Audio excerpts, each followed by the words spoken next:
Episode 13. The Pit.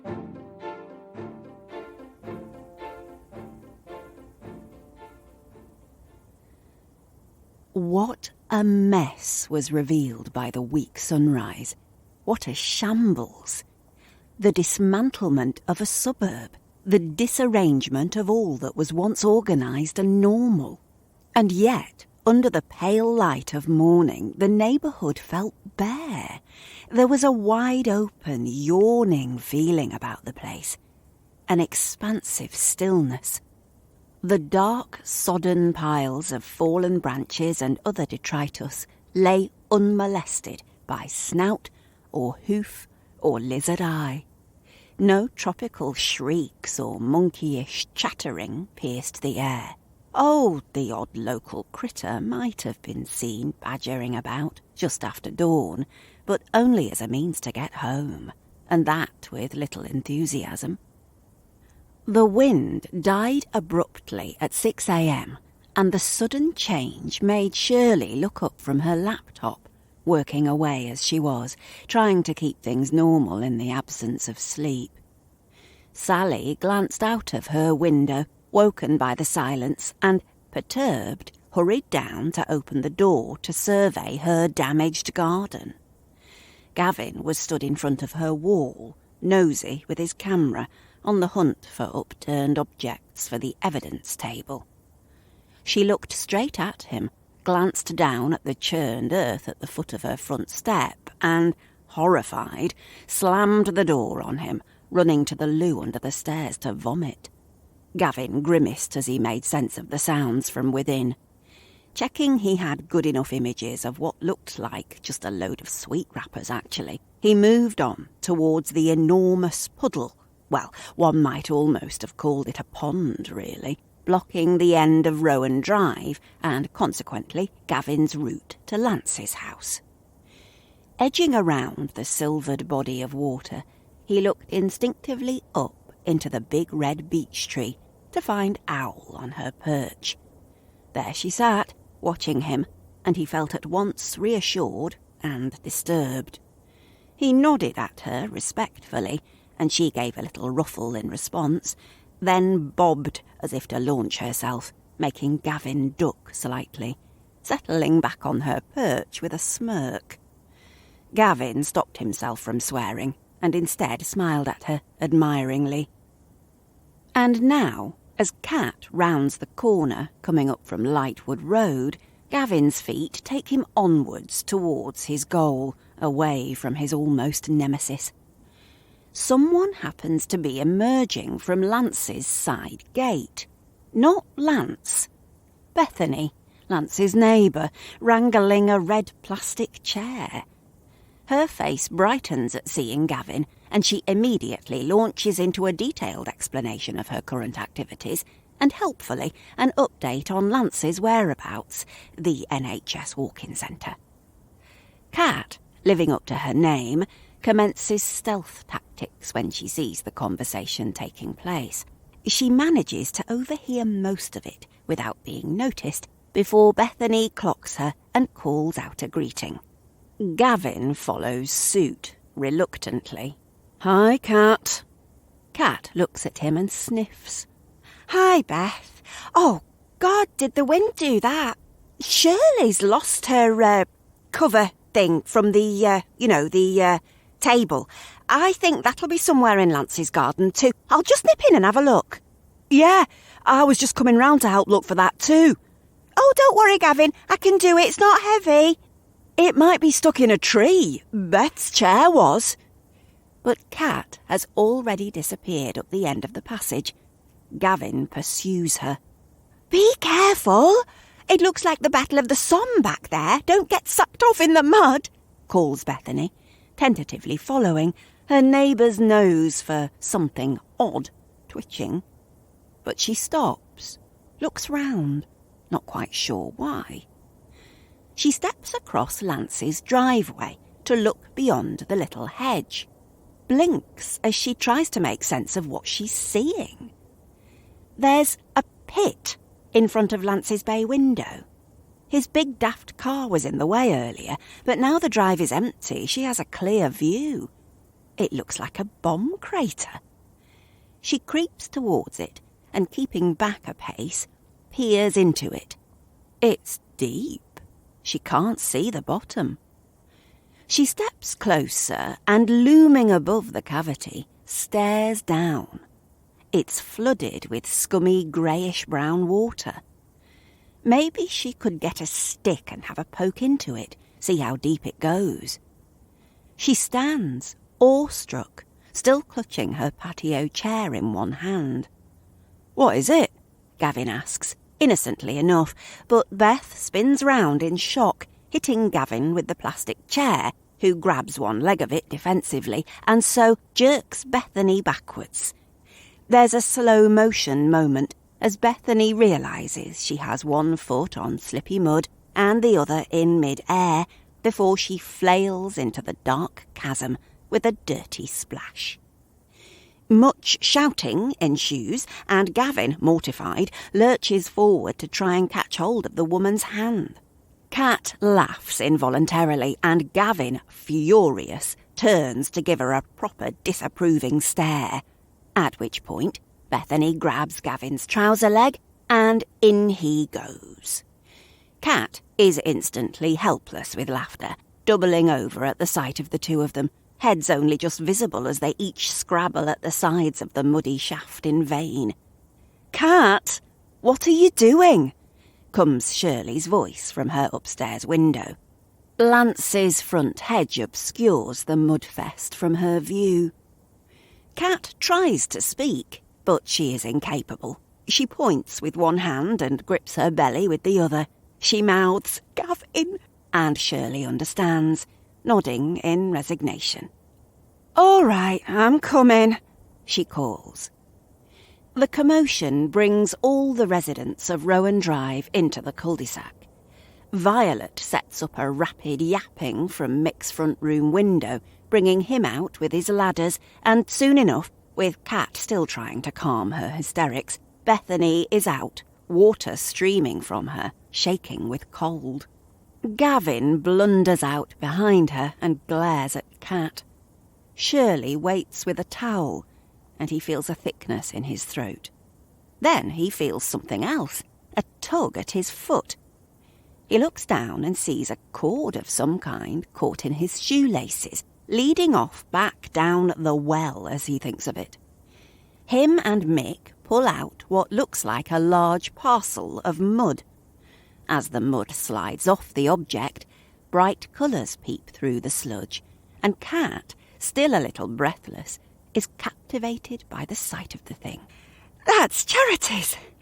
I remember her playing with it when she was really small. It was bigger than her. Jemima." Mick holds the doll by her woolen hair in mid-air between the little group. It drips. It begins to look familiar to those who were in Eric's lantern room last night. Kat whips out her phone and photographs it, making sure she gets the muddied Gavin in the shot. Gavin sees her and puts out a hand. "No, don't!" But it's too late.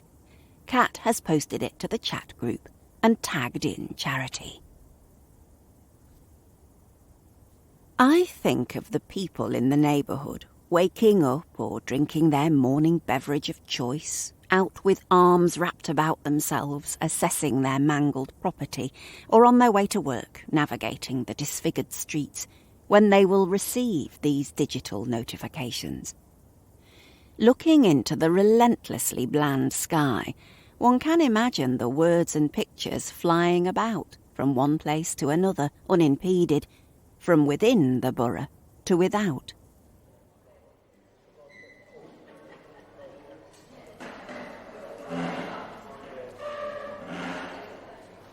There's a ping on Tanya's phone as she settles into her own red plastic chair at the hospital. Ruby helps her down into it and gives a reassuring smile as she sees the pain visible on Tanya's face. Tanya looks away, unused to being in need of help for anything. She diverts attention to the chat, showing Ruby the image Kat has just sent. Ruby stares, and Tanya sees the recognition on her face. "Friend of yours?"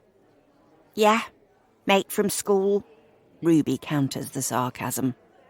Tanya smiles tightly and looks again at the image. "How are you feeling?" "For the 50th time, I'm fine.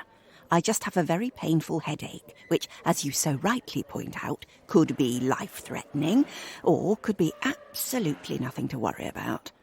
Nothing has changed since our conversation at the crack of dawn." "You asked me to call early." 7 a.m. is early. 6 a.m. is not. "It is in my life."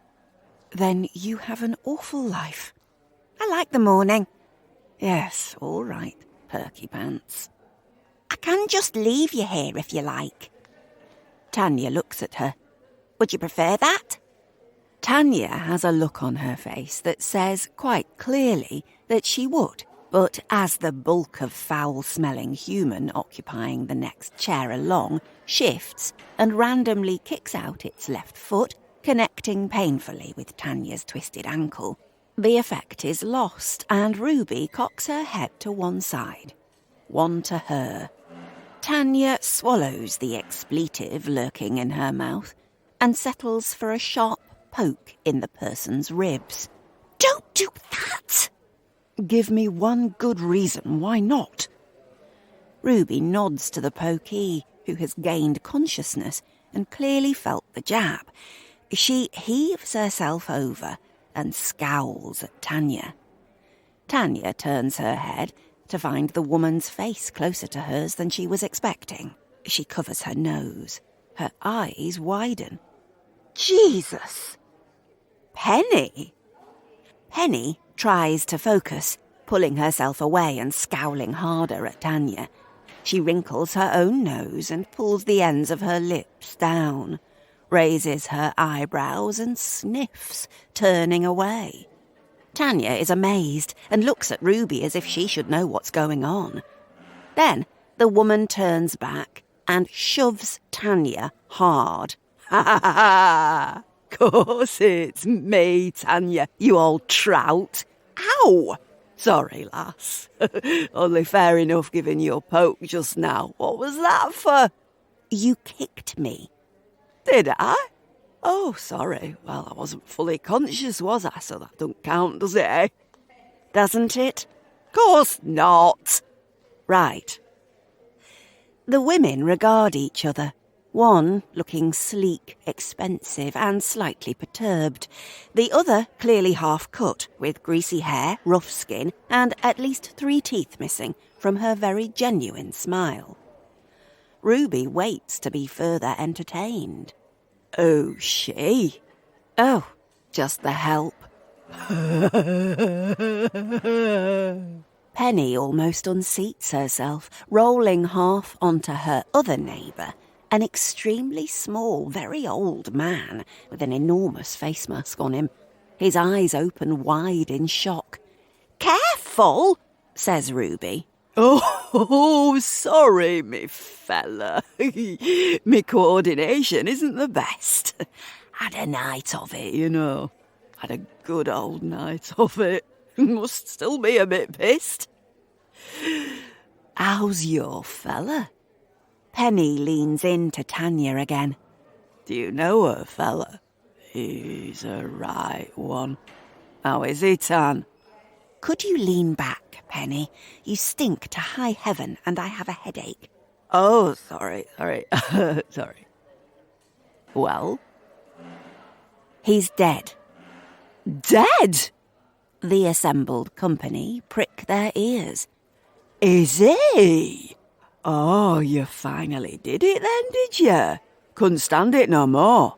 "Shh." The old git. He deserved it. I hope it was painful.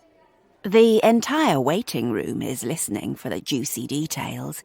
Tanya looks around meaningfully, and seeing this, Penny looks about herself too, and pats Tanya comfortingly on the knee. "This is a private conversation," she announces to the room. "You want to take yourself off speakerphone then, love?" Comes a response from the back of the room, and there are a few chuckles and shoulder shudders among the audience. Oh, yeah, sorry. What happened? Heart attack. Oh, really? That's a shame. It did take a while to finish him off. Ruby is appalled, and Tanya gives her a look to say, I'm just humouring her. Don't worry, Ruby. I'm not a murderess.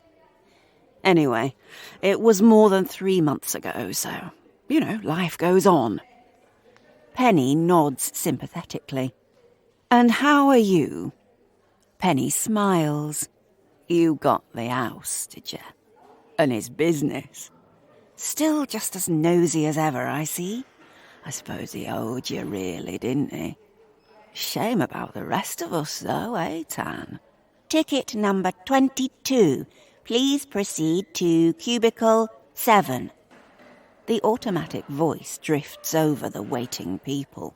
Oh, that's me! Do stop shouting, the old man squeaks. Sorry, I'm pleased, aren't I? It's me turn. I've been waiting for 4 hours. Oh, God. Ruby droops. Tanya, however, looks like she's just got away with something. Penny shoves her again. Good to see you, gal.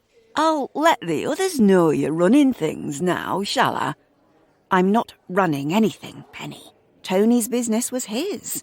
I haven't taken over it, really, just... Oh, yeah. Oh, right. Well, nice to see you, Tan.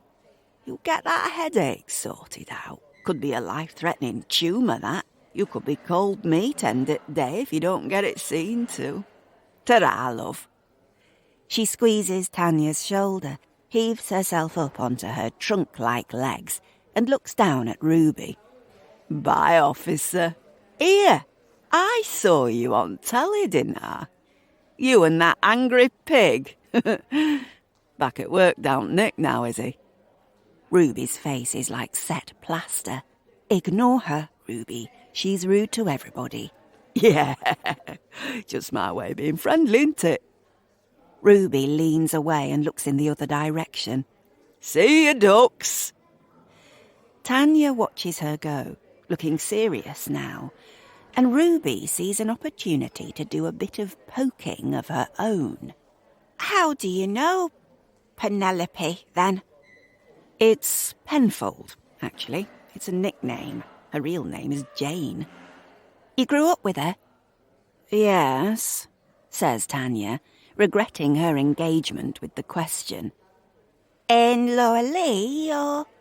Tanya looks at her as if disappointed, as if she expected better of clever Ruby. Ruby narrows her eyes, seeing the challenge. Oh, the St. Nick's estate? Tanya smiles. Can you tell? No, I can't. I was born there, yes, but actually I spent part of my childhood in Lower Lee. Penny and I stayed together at a children's home. Opposite Mr. Barron's house, now the Beaches Care Home. Ruby waits expectantly for details. I won't talk about the home or my childhood. OK. Just, Gavin said Eric and Padma used to tell stories for the kids from there, at the little theatre down the road. I'm just interested in Padma. She seems like a singular character. Tanya stares at Ruby. They sit in the noise of the room, coughs punctuating the murmurs, doors swishing open, the intercom bleating out its next instruction. She was. And yes, we did. OK? OK. Sorry, I don't want to distress you. You should try and keep calm in case you've got a voracious brain tumour, like Penny said. Tanya lets her gaze drift off to the reception desk, where a woman is being manhandled away by security. I didn't know either of them while I lived there, but we went along to these charitable events, where they did, at least, try to make us feel like children rather than human rubbish. I sound bitter. Actually, those outings were lovely. Magical, almost.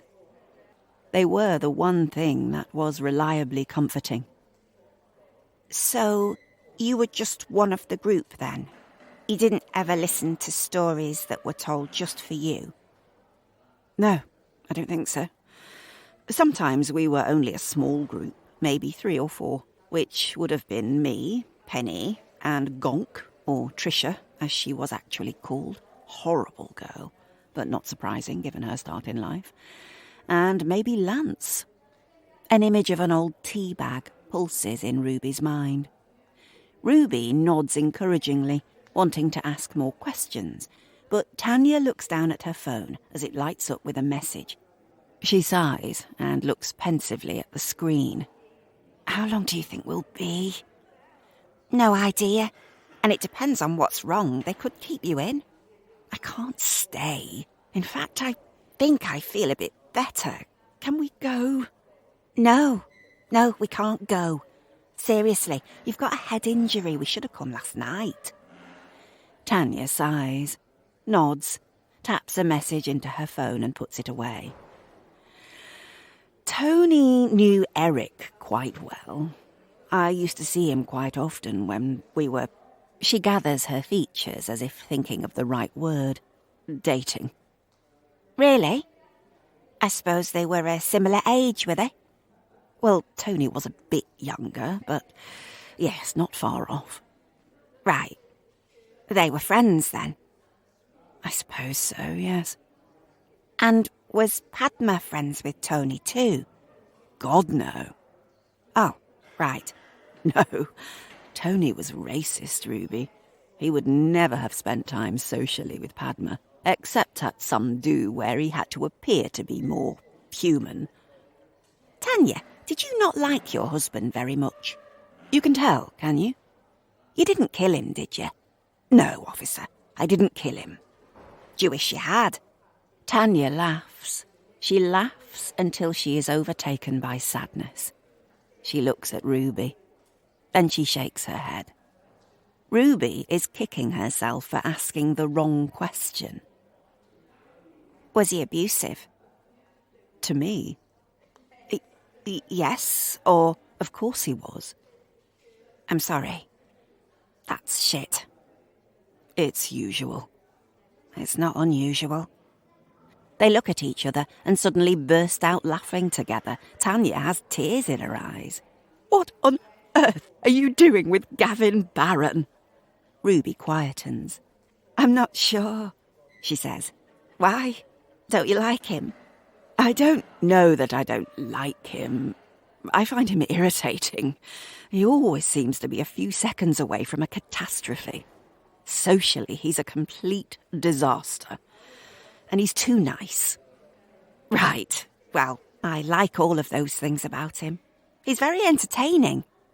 Tanya smiles, and Ruby feels like she's betrayed Gavin. I don't mean... And there, little messages are pinging into Ruby's phone.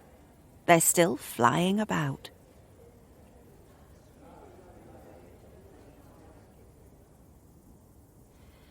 The hospital is on a hill, higher than the police station.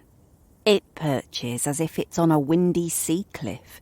Its walls seem always to have to brace against the prevailing breeze, its windows squinting against the pale glare of sky. You can join the dots between these significant edifices. It's the same in any town, isn't it? Public buildings and those with some importance to the community or its history, to the identity of a place.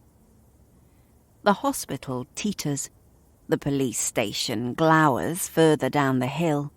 Lightwood House skulks in its green hollow. The church stands naked atop its tarmac, stripped of its reason for being. The theatre sits satisfied with itself, and in turn is bathed in the glow of communal approval and even love. There's an echo bouncing between the theatre and Eric's house. It reminds me of earlier this morning, just before dawn. Elle is still inside the big house, washing up, tidying a little, feeding the cat, that sort of thing.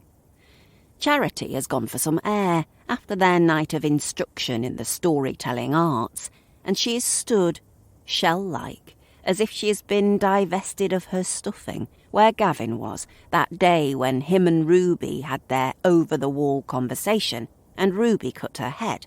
Remember, they walked along the track to find Charity and found the Children's Hospital ID bracelet nestled in the long, unkempt grasses of the common land.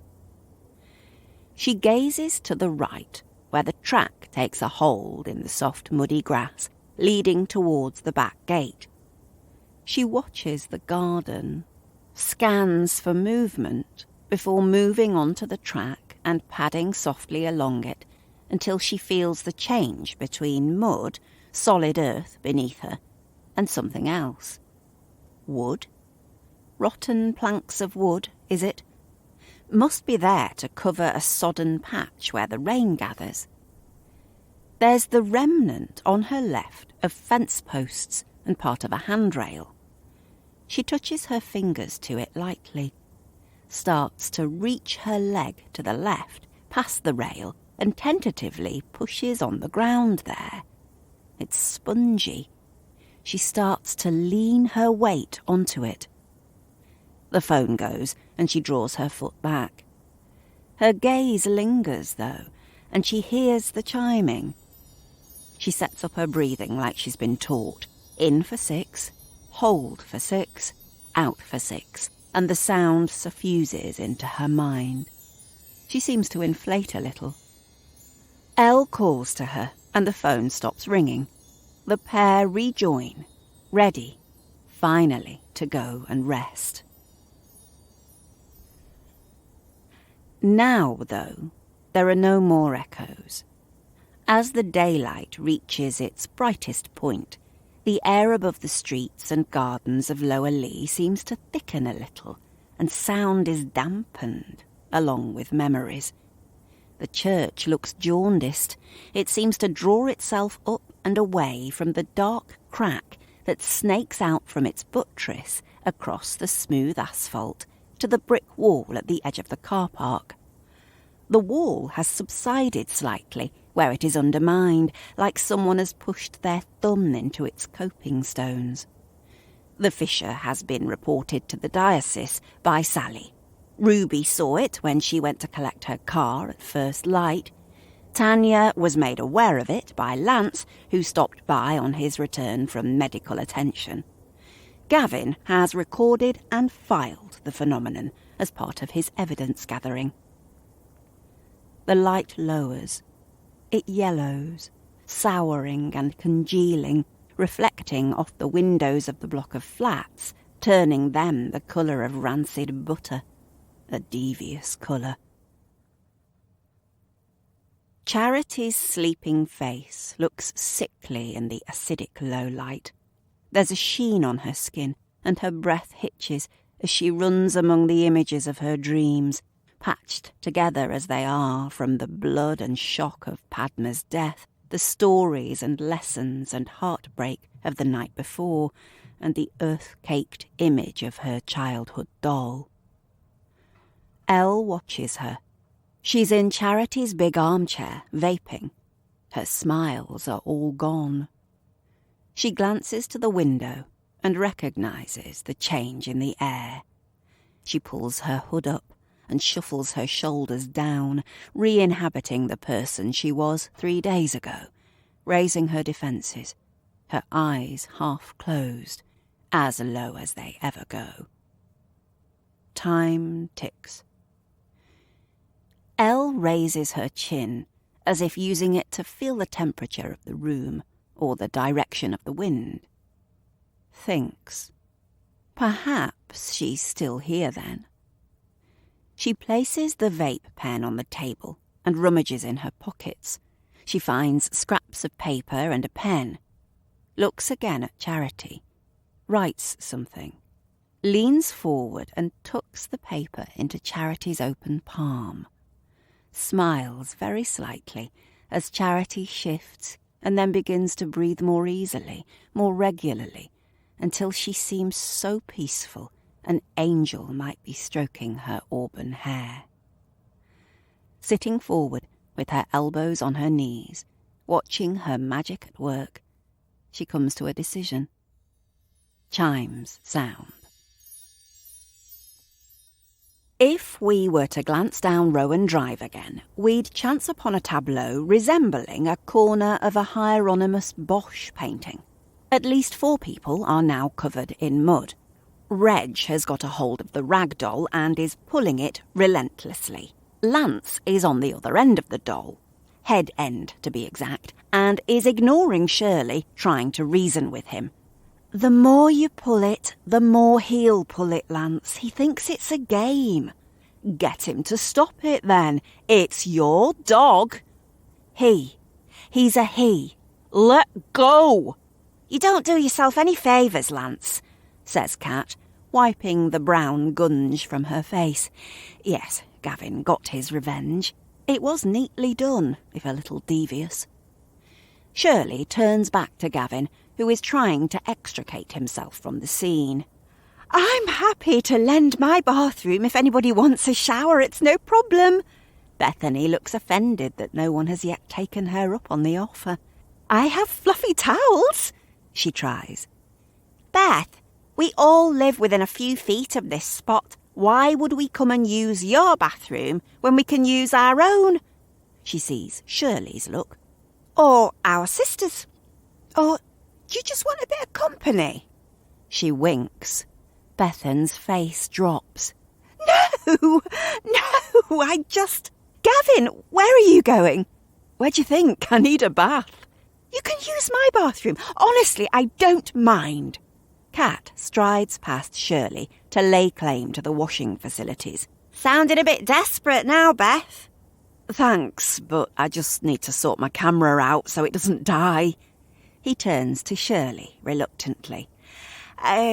Do we, need to have a chat? Gavin's eyelashes are quivering, clumped in what looks increasingly like concrete. Well, yes.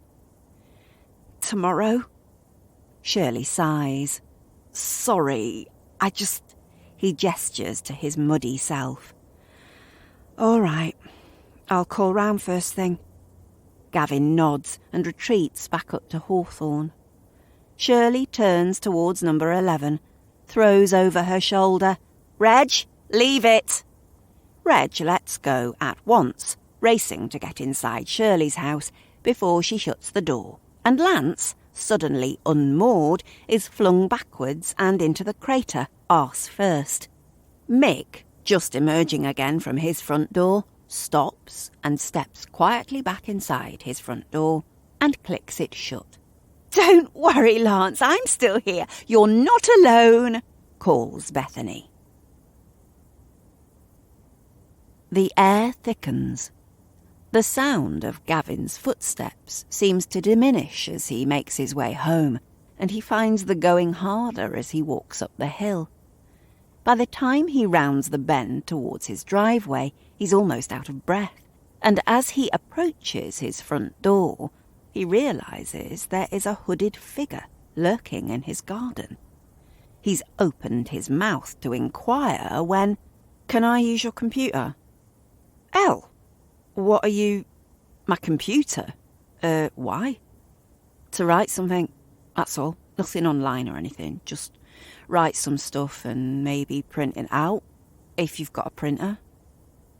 Right, I suppose so, yes, if it's urgent. It's important and, yeah, a bit urgent. Mim defence.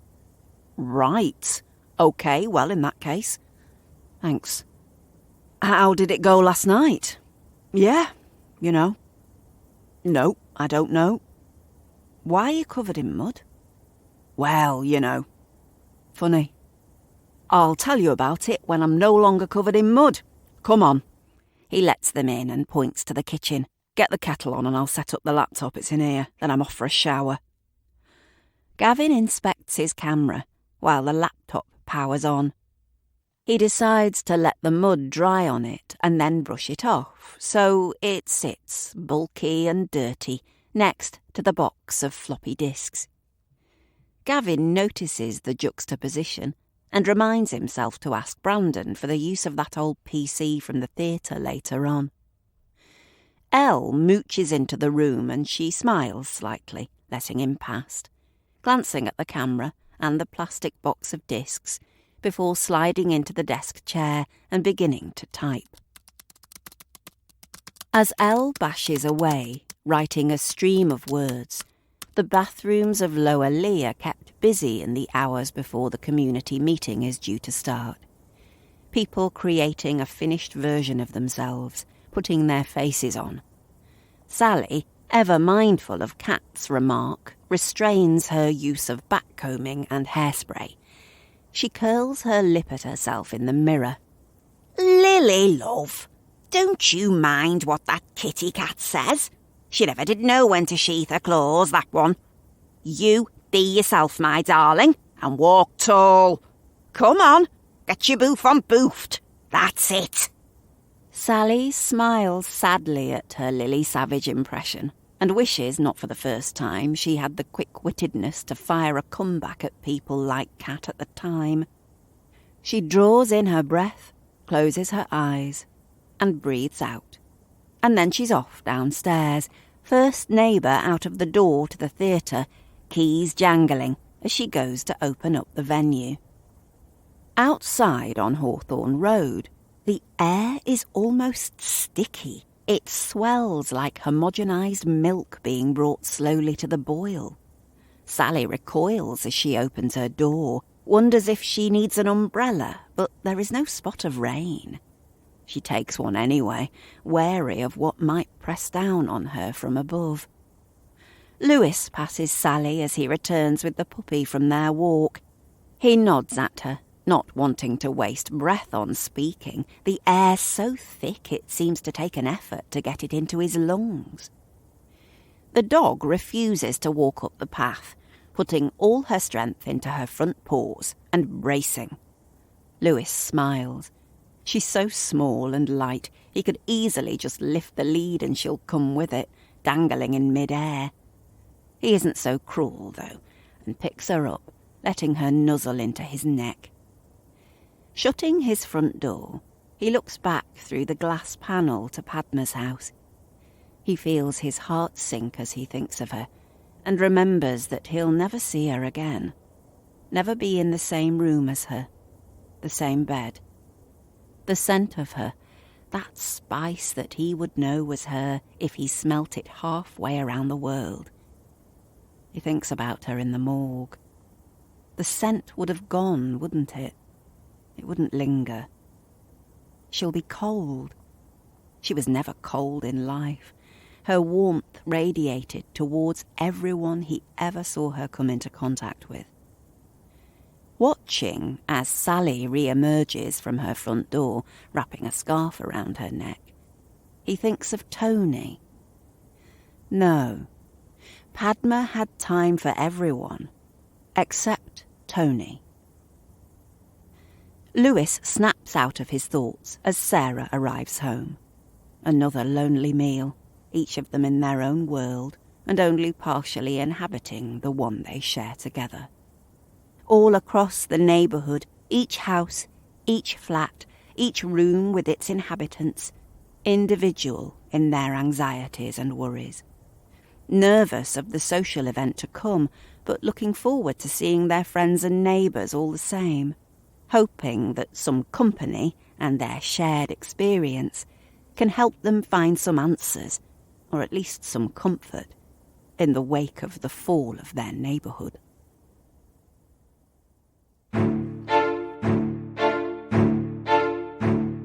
You have been listening to Low Light, written, performed and produced by Melanie Crawley for Crawley Voice Studio. Find out more at crawleyvoicestudio.com. Thank you for listening.